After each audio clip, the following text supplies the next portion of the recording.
the subject trapped in love. Trapped in love. And so share this program and come on board and let us talk about this subject. God bless you. Share this program. Invite a friend. Invite a friend. I'll give you a few minutes to share this program and invite somebody to come on this broadcast and let us talk for a few minutes. Let us talk for a few minutes.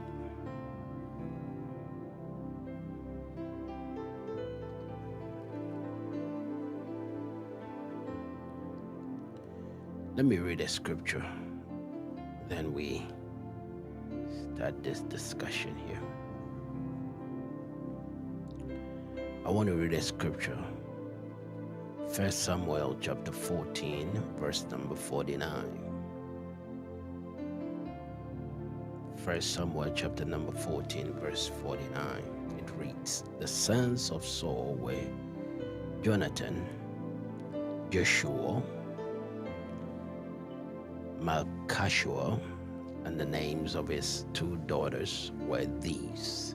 The name of the firstborn, Merab, and the name of the younger, Michal. Verse number 50. The name of Saul's wife was Ahinoam, the daughter of Ahimaaz.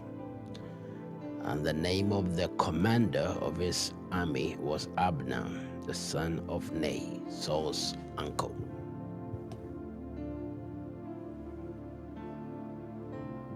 So, I'm going to discuss some few things with you on this subject. And so get connected and let us get into some few discussion here. 1 Samuel chapter number 18, verse 20. Come there with me for a minute. I have it on the screen, so if you don't have it, you can look at the screen and let us read together. Now, Michal, Saul's daughter, loved David, and they told Saul, and the thing pleased him. Verse number 18, 21.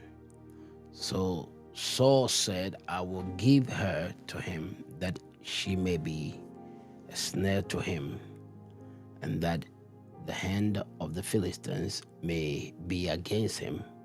Therefore Saul said to David a second time, you shall be my son-in-law today.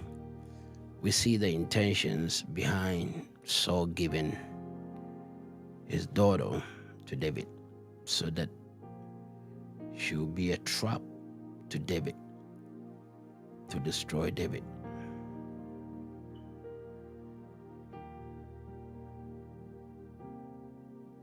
That is the reason why she was given to David.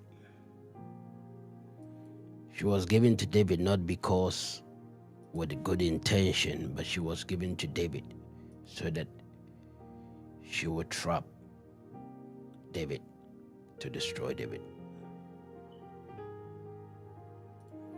At the end of the day,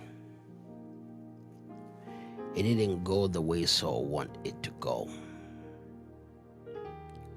And so we want to talk about this on different point, on a different point. So if you have any question as I'm talking, you can ask, and then we'll come back and talk on your questions, and we'll have some few discussion on this very subject. You see that the intention of Saul giving his daughter to David was because Saul had intentions of, taking David out. And so he wanted to trap David with something that will end his life. And so when he was told that his daughter was in love with David, He loved the idea. So many things that went on behind the scene, the Bible didn't record much about it, but we know the intentions of Saul. The intentions of the daughter was in love with David. And when we read it, the Bible tells us that she was in love with David. I believe when you go to 1 Samuel chapter number 14, when you read the verse number 50, it says, the name of Saul's wife was Ahinoam, the daughter of Ahimaaz, and the name of the commander of his army was Abner, the son of Saul's uncle. Now, when you go to verse number 18, chapter 18, verse 20, it said, now Michal, Saul's daughter, loved David. And they told Saul, and the thing pleased him. And so Saul's daughter fell in love with David, loved David. She didn't have any bad intentions, but the father had bad intentions. And so she was trapped in the middle of some conflict going on there. And we know that there were so many things that went on that the Bible didn't record. But at least we know the intentions of Saul, and we know the intentions of the daughter. We see that Saul hated David, and Saul wanted to trap David with the daughter. And the daughter was in love with David. And so love is in the middle of trap and destruction and all kinds of things. Michelle was in love, but the father wanted David to die, so he wanted to use that as a weapon against David. And I believe strongly that Saul will talk to the daughter about some things. The Bible didn't go into deep on that. But I believe strongly that Saul will talk to the daughter about some things that actually will create a lot of conflict and will also bring a lot of hate. But we know the intentions of the daughter here. You see, there are a lot of tribes in Africa, or even in Asia, Indian tribe, different tribes, and Hispanic tribe, and all kinds of, tribe and languages and people from different places. Sometimes they don't allow, somebody that is not from their culture to marry into their culture. So at the end of the day, even though if the two people are in love, because of the culture, it becomes a trap. So they don't know whether they are, letting it go, or they have to get married, or they have to get him. I mean, the culture has become a trap to them. And so in the middle of it, if they rebel against it, then they have to leave wherever they are and go and start their own life somewhere else. But at the end of the day, most of the time love prevailed, because most of the time people follow whatever they are in love with, whoever they are in love with, and then they leave their family, then they go and marry or do whatever they want to do. But you see, love alone is not enough. Love alone is not enough. If love is the reason why you are marrying, then love alone is not enough. You have to have more than love to rebel or to go against your father's wishes or the wishes of your family. You have to have more than love to stand and do what you are doing by denouncing your family and marrying somebody that your father doesn't agree with, or your mother doesn't agree with, or your family doesn't agree with. There must be more than love to fuel that relationship. Let me talk to you about a few things about what is going on here, and I'll talk to you about Michal a little bit. Some call her Michael, Michelle, whatever they call it. We know what it is. But two wonderful things were materializing for David. It was happening in David's life. At this point in time, Saul imagined his demonic plot, setting David up to trap him so that he will kill him. But the Lord was with David. We know that. We see that the Lord was with him, and because of that, he couldn't kill him. David had found a wife who loved him, which meant the king's daughter, political loyalty, now rested with David. And so there is a political thing going on between Saul, David's wife, the one that is in love with David. There is a political agreement here, because before David even got involved with this lady, Saul's daughter, Saul said, whoever killed the enemy, which is Goliath, his father's house will not pay taxes, and also he will give that person his daughter. Now, in the Jew tradition, most of the time they give the firstborn as first before even the secondborn will marry. The firstborn have to marry first, but here we are. Something happened in the middle of it. So the firstborn did not marry David, but the second one fell in love with David, so the second one went with David. Now, Michal was the youngest daughter of King Saul, and is first mentioned in the book of 1 Samuel chapter 14, verse 49. That is where we read 1 Samuel chapter 14, verse number 49, where we read, she's the youngest one. Michal is important in biblical history because she fell in love with David. And so she became very, very important in biblical history.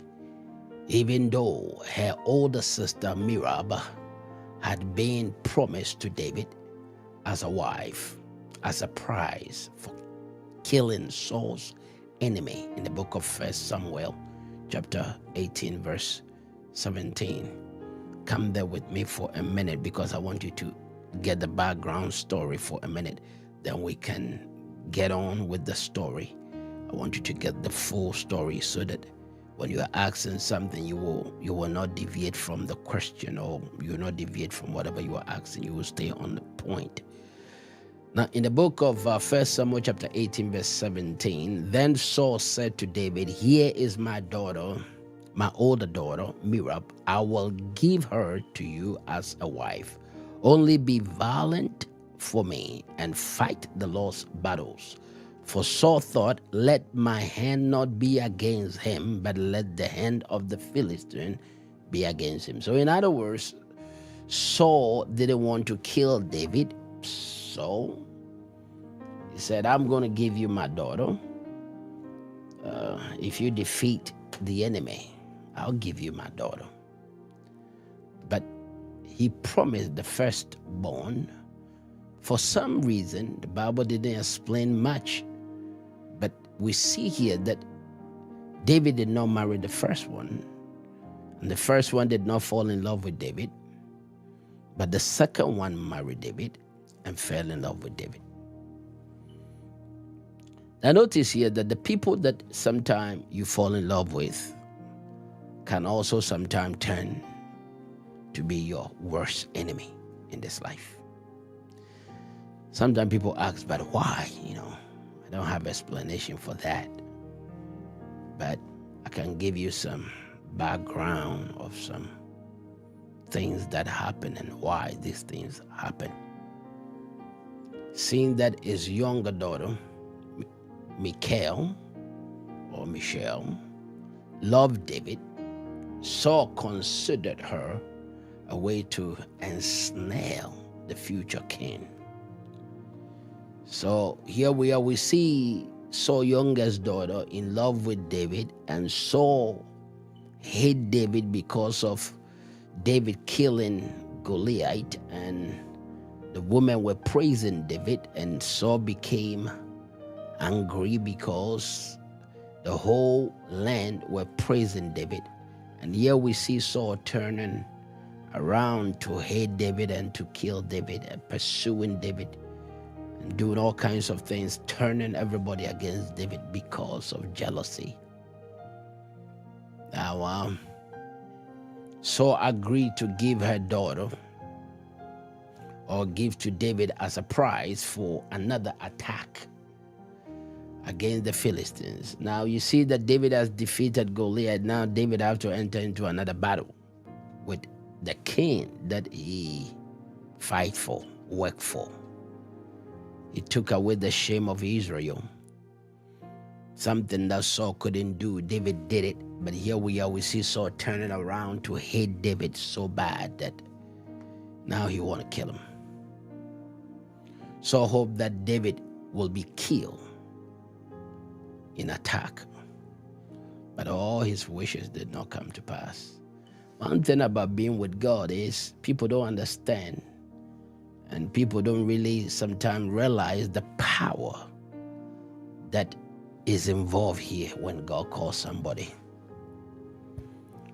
Because we see outward appearance, we think that the person will walk around without power. We think that the person is not protected.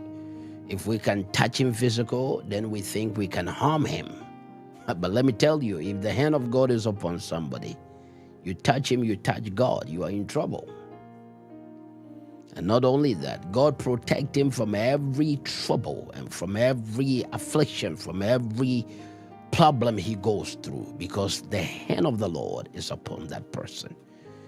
Humans sometimes don't fear nothing. Humans sometimes don't realize what they do. And sometimes we don't take note of who this God is. Sometimes we play games around him, so we don't understand who he is. So even if your president or your government appoint an ambassador to go and represent the whole country will back that ambassador with the power and the force that the country have. How much more God Almighty? How much more God Almighty? When God called, he empowers. When God called, he protects. When God called, his hand is upon the person that he calls. When God called, he keep you alive. God doesn't work with. He doesn't call angels and use them on earth. Angels work in the supernatural realms. They don't work in the natural. Even if they come to the earth, they don't come with angelical body. They take a human form to manifest on earth. Because there are laws on earth that governs the earth. There are laws that govern the supernatural realms. There are laws that governs around us. Even humans have law. And so when angels appear to the earth, they don't operate with the laws that governs the supernatural, but they operate with the laws that governs the earth. So they come in the form of man so that they will be able to relate to man. And so here we are, we see that when God called the person, he also empowered the person. The daughter is in the middle of all of these, seeing how the father hated the person that she's in love with, and yet she fell in love with him. Sometimes love is, you can't even determine who to fall in love with, you know. You make all your plans and you go to school. Sometimes you see some boy at school and you grow up with that boy thinking that you are going to marry and be happy after, you know, very happy. I mean, things are going to work out nice and we are going to do this. You plan everything when you are young. Now you get to a certain age, you change your mind because now your feelings and your desires are changing. So now you change whatever you began when you are young. Now you are you are adult now. Now your taste and everything has changed. Now you get to a point where you can't even decide who to fall in love with. You go to work or you go to some place and you meet somebody and you are talking to the person, and now some feelings is building up within you, and then you say you are in love, and then you plan to marry, and then you marry, and then you look back and say, what did I do? I was in love with this person. How did I end up here? I thought I was going to marry here. How did I end up here? There was a man that came to Africa some many years ago, and I prophesy in the life of this young lady that come to my ministry in Ghana, Cape Coast. I spoke into her life and I told her about her marriage situation and how she's going to end up. She's from a village, and most of the time they come all the way from the village to town to my ministry. And when she came with the family, the Spirit of the Lord led me to say these words. I told her that you are going to fall in love with a white man, and you are going to get married, and you are going to go to America. You are going to enjoy the rest of your life there, and God is going to use you to bless your family and to change your family. She looked at me and she laughed. The father was standing there, the mother was standing there. They were asking questions. How would this happen?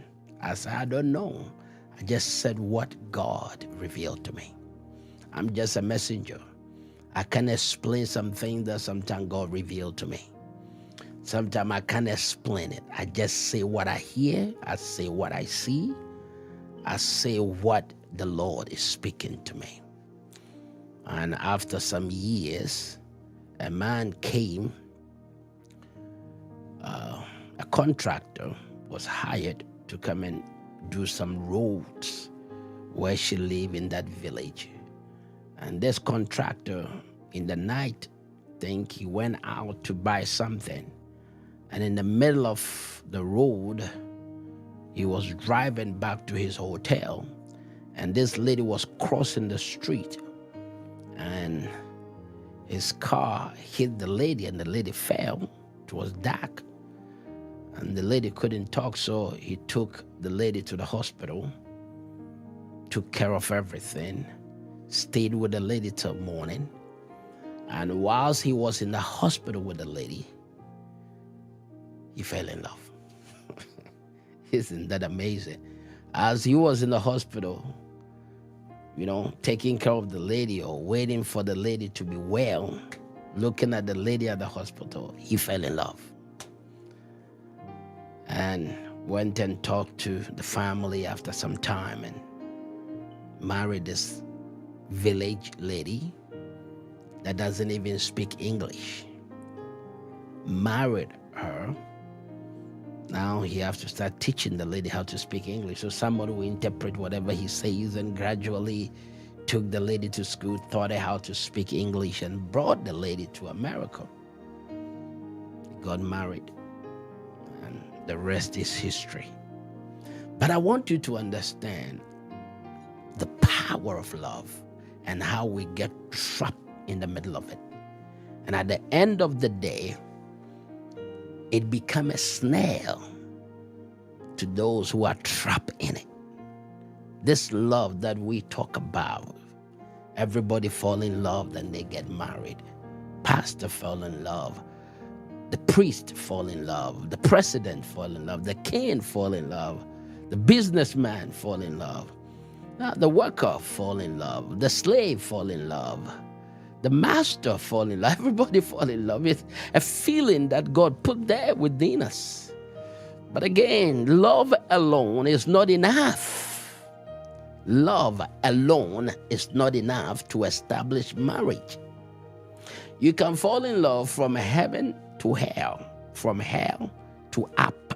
But falling in love alone is not enough to marry a person. I'm going to break it down for you to understand. So if you have a question out there, you can start throwing some questions at me. I give you the permission today. You ask questions, and you can also add your opinion. Type whatever you want to type, but pay attention to what I'm teaching, because it's going to help you a lot. Don't jump and ask questions, but ask something that will benefit other people and will also benefit you. But listen to what I'm saying. because I'm speaking wisdom that you won't get it nowhere but the presence of the Lord. And so I want you to get this wisdom and gather them and run with it. It's very, very important. It's going to help you in the future and in everything that you do. And so David, a great man, David, an amazing man, killed a giant that the whole town were afraid of. Now fell in love with the king's daughter, younger daughter.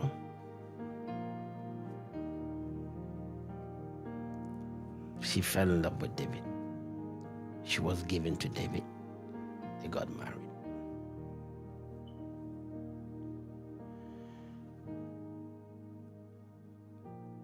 Him killing the king enemy, which is Goliath, doesn't mean he can conquer love, or doesn't mean he'll be successful marrying Michal to live happily after. Gift is one thing. David had the gift, skills.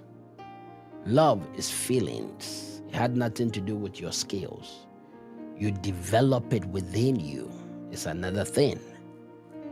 And also, he was anointed by God. And so you see that David have the gift, number one. He has the anointing of God upon his life, number two.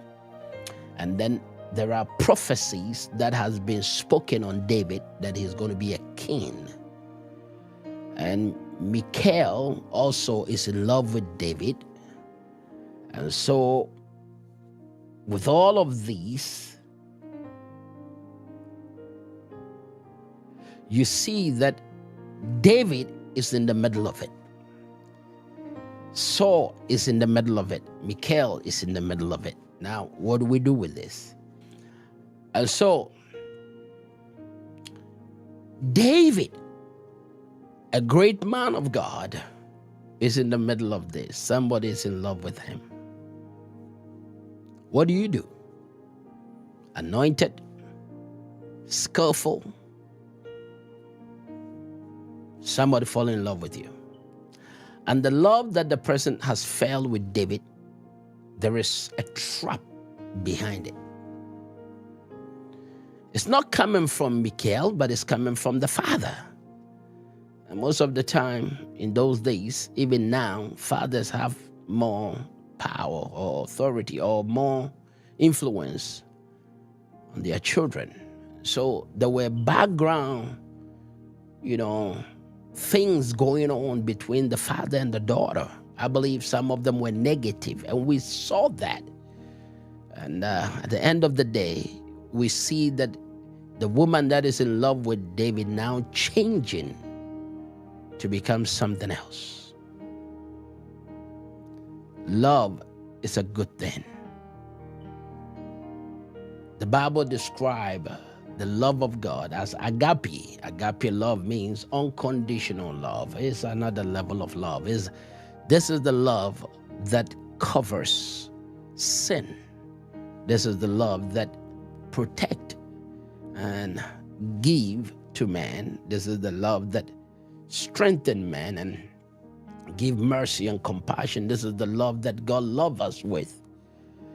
Even whilst we were sinners, he loved us with agape love. This love was his son, Jesus Christ. But again, that is not the kind of love I want to talk about today. I'm not talking about agape love, even though that love is the solution of all love. That is the ultimate of all love. Men don't understand that love. We don't operate in agape love. Marriage couples don't love people with agape love. They don't love themselves with agape love. They love themselves with conditioned love. Love that is conditioned. When I say it's conditioned, somebody can fall in love with you but turn around and hate you at the same time. Somebody can fall in love with you, but if you don't do what they tell you to do, they are going to hate you. They are going to be your enemy. Somebody, you can fall in love with somebody, but your love is conditioned because you are expecting things to happen. And if it doesn't happen, then things are going to happen. It doesn't matter how much you're in love. You're going to change your mind and you're going to walk away and you forget yourself that he's the one that I was in love with. She's the one I was in love with. Because the love that you are in love with is not God kind of love. It is conditioned love. That is the kind of love we use in our churches. We use it with friends. We use it with families. We use it with everybody. Conditioned love. Your love is based on what somebody do or based on what you do. And that is why people fall in love and they claim they are in love. And at the end of the day, one go and shoot the other. If he doesn't see the other one doing what they claim they should do, they kill them. Because their love come with condition. Somebody even take it to another level, thinking that he owns your life because he claims he's in love with you and he married you. But your life is not in his hands. But sometimes we get confused and we get crazy, thinking that because we've married a person, we own their life. See, the person's spirit is not in your hands. You married the body. You didn't marry the spirit. Because you did not create the spirit. God created the spirit. Put the spirit in a man. And not only that, marrying somebody doesn't mean you own the person's life. But sometimes we get crazy with our conditioned love. And we go a little bit further to destroy lives because we claim we're in love and we claim that we've married. So we think we own the life of the person. We get confused with love because most pastors don't explain what love and marriage is to us. They tell us how happy you are going to be till death do you pass. Yeah, we talk all those biblical religious words. The couples don't even remember what the pastor said. They don't even care, but all they care to go to honeymoon, to have sex. That is all what they're thinking about. Thinking about is go to honeymoon, have sex. That's all what they're thinking about. And so the pastor is talking about to death do you pass. What God has put together, let no man put asunder. All those things the pastor is saying, they don't care. They don't, even through the council, they don't even listen to you. They just talk because they've made up their mind. They don't even care to look at the character or look at each other. Re-look at them again or look at the relationship, whether they have the same focus or whether they have the same vision. They don't care. They just look at it. I'm in love, I'm in love, I'm in love, I'm in love, I'm in love, I'm in love, till somebody die. Michal was in love with David, but the Bible didn't tell us much about David, whether David is in love with her or not. Most of the time, somebody falls in love with somebody, but you don't know whether the other person loves you the way you love that person. Are you listening to what I'm teaching you today? Because this is very, very important. When somebody says in love with you, ask yourself, am I in love with you too? And if you are in love, why are you in love? What brought you to that point to fall in love? Because the reason why the person is in love, Michal, the reason why she was in love with David, the Bible didn't tell us much about that. Most of the time, we don't know much about why people are in love with us. Sometimes people are in love with you because whatever you have attract them to you. David was a warrior. David was known at that time. He was skillful. He played a harp, and demons that were in the father come out of the father. So David was a very skillful, and gift attract people. Gift always attract people to you. Gift always attract people to you. People that are gifted most of the time don't find right women in their lives. People that are gifted most of the time make wrong decisions in their marriages. And most of the time, they didn't even make the decision. Somebody fell in love with them. But they didn't know whether they fall in love or not because they didn't realize until they got themselves into it and then it turned into something else.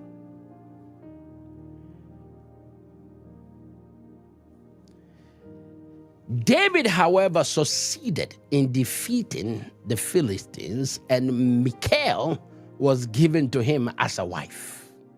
Michal's father, which is Saul, jealousy of his rival escalated, and Saul trained to kill David. He tried and trained himself and thought his mind to hate David, and also tried to kill him. Michal helped her new husband escape when King Saul's men came to kill him.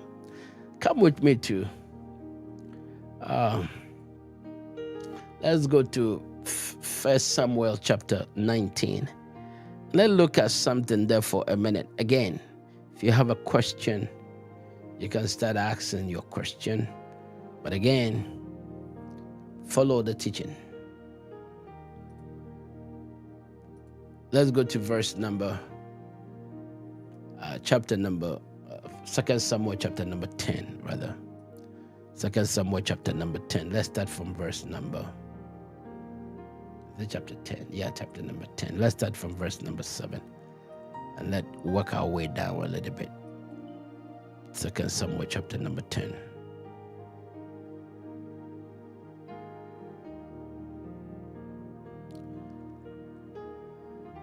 First Samuel chapter number 10. Let's start from verse number 7. Now it reads, "And let it be when these signs come to you, that you do as the occasion demands, for God is with you." Verse number 8. "You shall go down before me to Gilgal, and surely I will come down to you to offer burnt offerings and make sacrifice of peace offerings. 7 days you shall wait till I come to you and show you what you should do." I'm hoping that I'm reading the right scriptures. Yeah. Verse number 9. "So it was, when he had turned his back to go from Samuel, that God gave him another heart, and all those signs came to pass that day." Verse number 10. "When they came there to the hill, there was a group of prophets to meet him. Then the Spirit of God came upon him, and he prophesied among them." Verse number 11. "And it happened, when all who knew him formerly saw that he indeed prophesied among the prophet, that the people said to one another, 'What is this that has come upon the son of Kish? Is Saul also among the prophet?'" So you see Saul here prophesying, because he's after David, and now he got to a point where he's prophesying, because Samuel has something to do with it. God has something to do with it. And now everything turned around. Now God is dealing with him. Now he's prophesying. But the issue here is, he was after David to kill David. He was after David to kill David. Now he started prophesying himself. And so God turned everything around. But sometimes when the enemy is after us, he doesn't come alone. And the enemy doesn't give up when he's fighting us. Sometimes he uses ourselves to fight ourselves. And sometimes he uses people to fight us. And sometimes he uses our loved ones also to fight us. So most battles that we go through, depending on where the battle is coming from and who is leading the battle and why they are fighting you.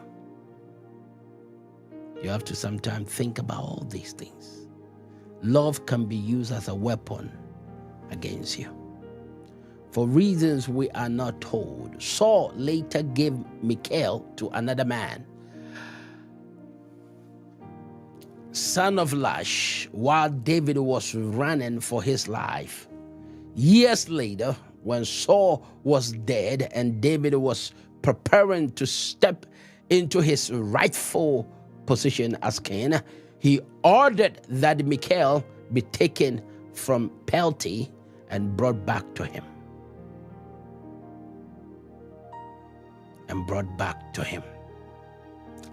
David had other wives and children by his time, and there is no indication that he asked Michal input on these decisions. She was forcibly returned to him while her husband Palti followed after them, crying.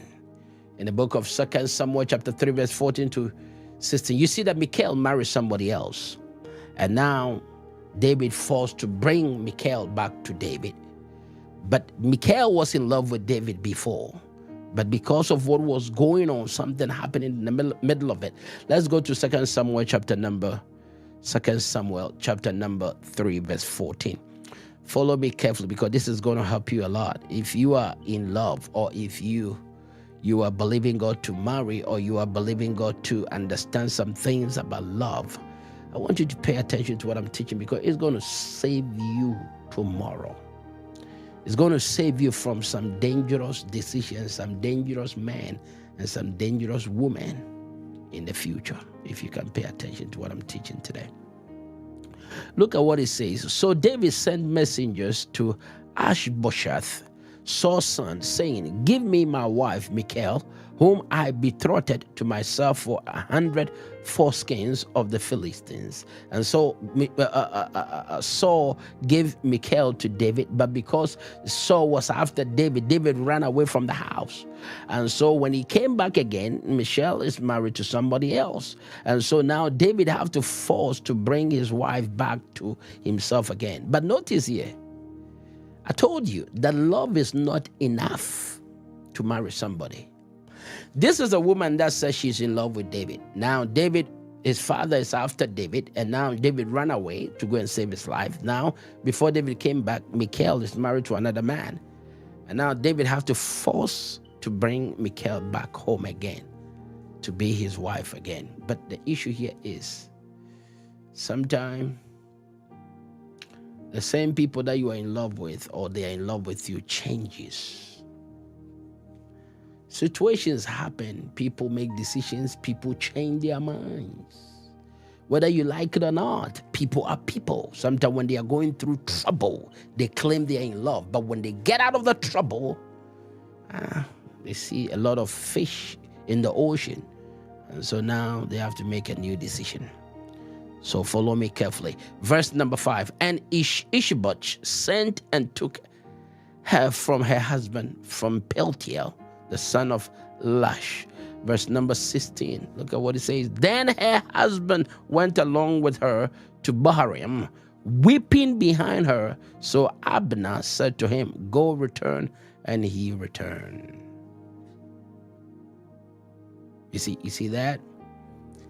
She married to somebody else while David was running to save his life from her father, and she was given to another man. David came back after Saul is dead to marry the wife. Now here we are.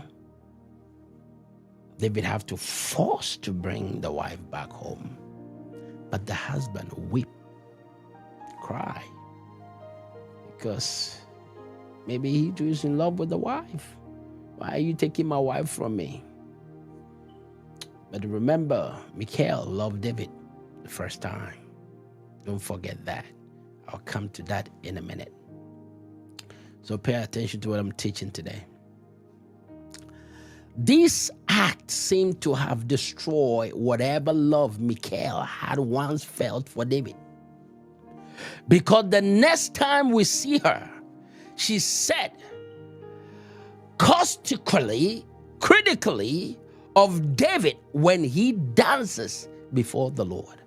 Now Michal, that was in love with David, now speak against the very thing that David stands for.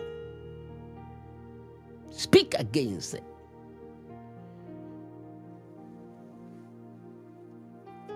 when love mingle with different things, when our minds and our bodies and our love is connecting to different places, we are not truthful in our love anymore. Look at what happened in 2 Samuel chapter number 6, verse, I believe, 15.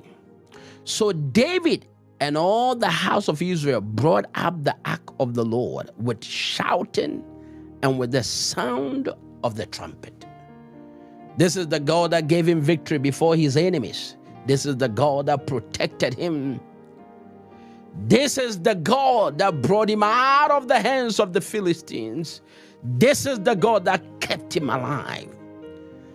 David is praising his God, and the wife that he is married to, that knew who he was, that fell in love with David, now turn against the God that David worshiped. What made him who he is? That David began to dance before and sung before his God. Now the so-called wife now speak. The so-called wife now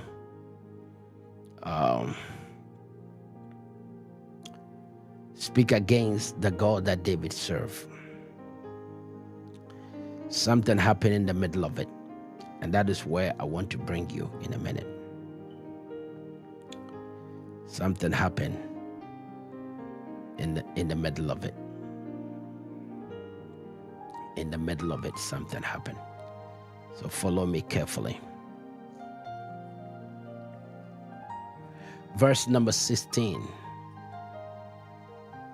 Verse number 16. Now, as the ark of the Lord came into the city of David, Michal, Saul's daughter, looked through a window and saw King David leaping and wailing before the Lord, and she despised him in her heart.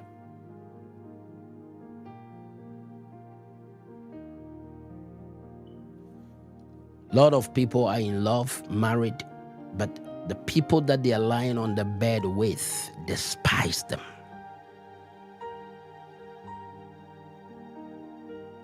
How it happened, I can't explain. I cannot explain. Some of you are married, but your husbands despise you. Some of you are married, but your wives despise you, belittle you, undermine you, curse you out, disrespect you, despise you. Michal was given to another man, lived with that man for years, and David came back again and took her from the man.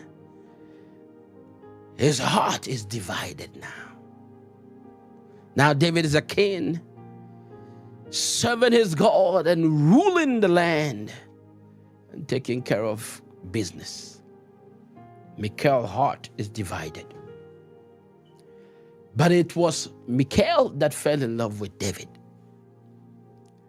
But because the love didn't continue, something happened in the middle of the love, I want to ask you a question wherever you are. Did something happen in the middle of your love sometime? In the middle, something happened. In the wilderness, something happened. The feelings is being divided sometime. You don't get some attention, so something happened. You don't get what you're supposed to get, so something happened. Somebody's not faithful, something happened. Something happened in the middle. In the middle, something happened. Your heart is divided. You can't even tell whether you are in love or not. You can't even tell what you're looking at. So sometimes you sleep with the same man on the bed, the same woman on the bed. You look at him like you want to finish him. The same love that you had for him, now it has turned into something different. When it comes to love, kings prince, pastors, priests, bishops, prophet, archbishops, everybody are in the same boat. They are on the same boat. I don't care. You can be a good Christian, but you're a bad husband. You can be a good Christian, but you can be a bad wife. You can be a good Christian, but you can be a bad. Because you see, when it comes to love, there are certain requirements and there are certain qualifications and there are certain sacrifices. There are certain things a person has to do, and sometimes we become selfish in the midst of it. And so instead of you doing what requires of you, you become selfish, so you don't do it. Sometimes it becomes all about you, what you want to have. Sometimes people think marriage is their investment. I'm the one that helped the man, and I help him, and so what? I'm the one that did this, and I saved. Michal saved David when his father was after David. Michal protected David. And so sometimes we use what we do in marriage against one another, thinking that is what we have to do. Listen to me. It doesn't matter what you do in the marriage. It is your business. It's your responsibility to do that. The day you got into it is the day you sacrifice. You said to yourself, I'm going to sleep with one man, I'm going to sleep with one woman, and then you made a decision. In some tribe or in some culture, they marry 5 wives, some marry 10 wives, some marry 3 wives. David married more than one, and at the end of the day, that is what they live by. But I want to explain something to you. Follow me carefully, because this is very, very important in our culture today. Something is going on in our culture today that we need understanding of things. People have become more serious about themselves because of money. Money has become the middle. If you don't have money, marriage is not a place you enter. In this generation, you don't marry if you don't have money. I said it. My name is Reverend Isaac. Let me repeat it again. If you don't have money, don't get into marriage, because this will not be the right time for you to get into it. Actually, focus yourself, build yourself, get money, then you get into relationship. Other than that, happiness will not be yours.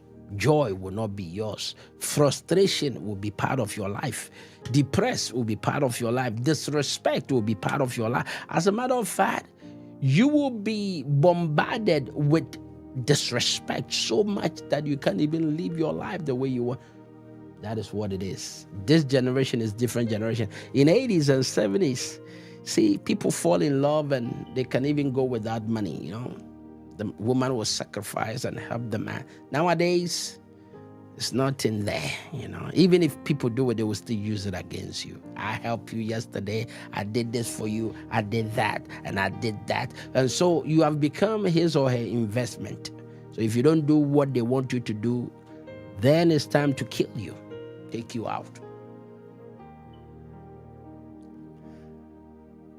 Several killings that has been going on here, foreigners coming to America and killing one another, is because the man brought the woman here to America and paid the ticket, took care of the woman, and maybe the woman fell in love with somebody else.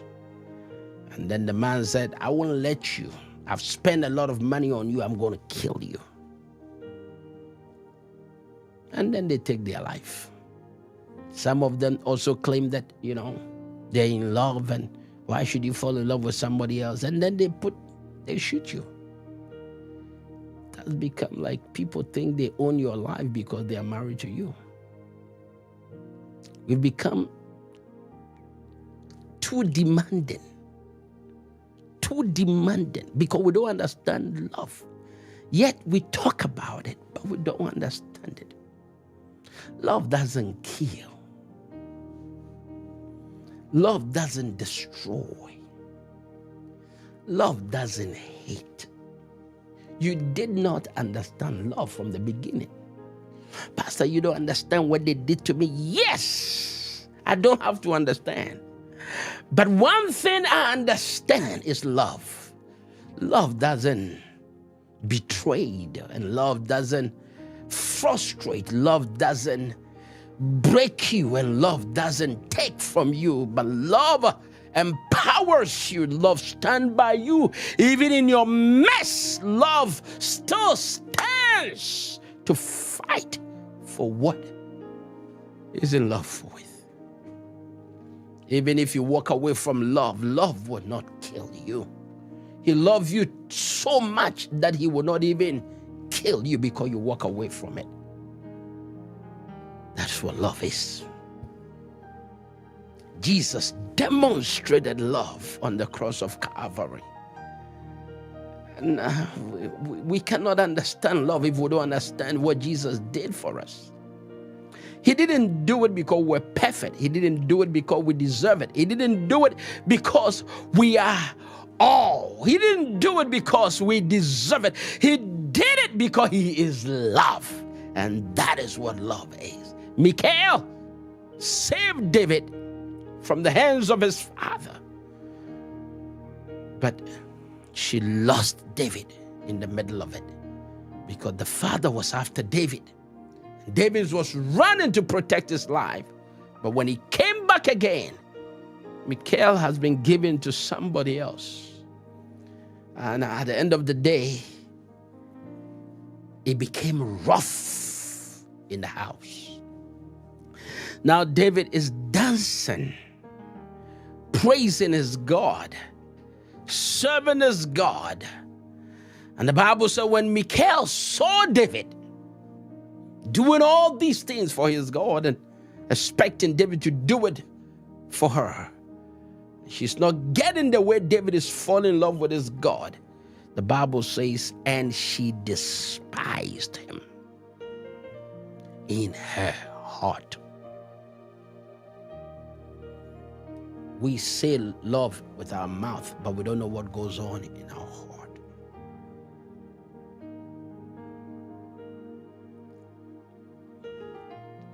I've seen so many people that talk about love morning, afternoon. When the wife calls, I love you. When the husband calls, I love you. When the husband go to work and call the wife before they finish talking, I love you, I love you, I love you. And then the wife will do the same thing, I love you. Now you put the phone down, I won't put the phone down. You put the phone down, I won't put the phone down. Which means they're in love, crazy. So at the end of the day, the same people that do are turned into enemies. How do you come from I love you every minute and then you turn around and hate the one that you claim you are in love with? Let me tell you what love is. Love, when love falls in love with you and you claim you don't love that person again, true love can even look at you and say, because of the love I have for you, I won't keep you for myself. You can go, but I still love you.